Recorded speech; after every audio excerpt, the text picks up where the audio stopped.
Acres of Diamonds by Russell H. Conwell. Recording by Phil Chenevert. Acres of Diamonds. When I was going down the Tigris and Euphrates rivers many years ago with a party of English travelers, I found myself under the direction of an old Arab guide whom we hired up at Baghdad, and I have often thought how that guide resembled our barbers in certain mental characteristics. He thought that it was not only his duty to guide us down those rivers and do what he was paid for doing, but also to entertain us with stories curious and weird, ancient and modern, strange and familiar. Many of them I have forgotten, and I am glad I have, but there is one I shall never forget.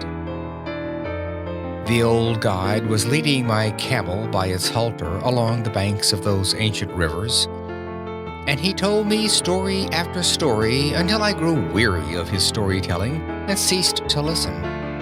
I have never been irritated with that guide when he lost his temper as I ceased listening, but I remembered that he took off his Turkish cap and swung it in a circle to get my attention. I could see it through the corner of my eye, and I determined not to look straight at him for fear he would tell another story. But although I am not a woman, I did finally look, and as soon as I did, he went right into another story. Said he, "I will tell you a story now, which I reserve for my particular friends." When he emphasized the words particular friends, I listened, and I have ever been glad I did.